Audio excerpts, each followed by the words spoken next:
Saka ndavabuka kutamba ndegapeta. Free doctor my name, two doctor again. Black man, tami kutamba ni mameru ndaramba ndatpete PTK ndaramba ndatpete ski ndaribuka kutamba ndegapeta. Hey, James Awakwan.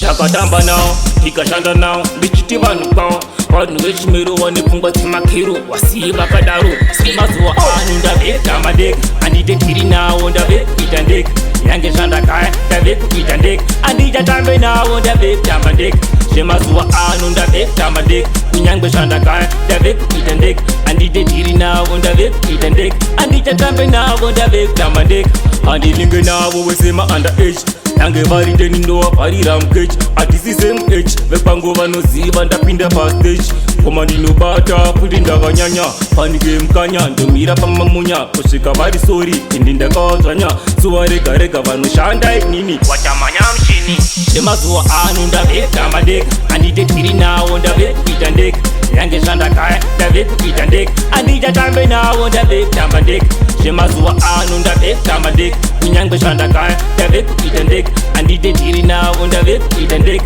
handichatambe nawo ndave kutamba ndega zvekujairirwa handidi inini zvekushorwa shorwa handidi inini kutamba nemamero handidi inini ndaramba ndati kwete handidi inini kutamba ndegapeta handidi inini vanongondikaya kana vaine nhamo kana vaine keshi havadi kundiona nyange ndikapona mafoni vanokata saka ndavabuka ndatamba ndegapeta handite tiri nawo ndave kuita ndega nyange zvandakaya ndave kuita ndega handichatambe nawo ndave kutamba ndega zvemazuva ano ndave kutamba ndega kunyange zvandakaya ndave kuita ndega handite tiri nawo ndave kuita ndega handichatambe nawo ndave kutamba ndega handilinge navo vesema under age nyange vari ndeni ndovabharira mukechi hatisi mh vekwangu vanoziva ndapinda pastage koma ndinobata kuti ndakanyanya panike mukanya ndomira pamamunya kusvika vari sori ende ndakawadzvanya zuva rega rega vanoshanda inini Watamanya mshini. zvemazuva ano ndave kutamba ndega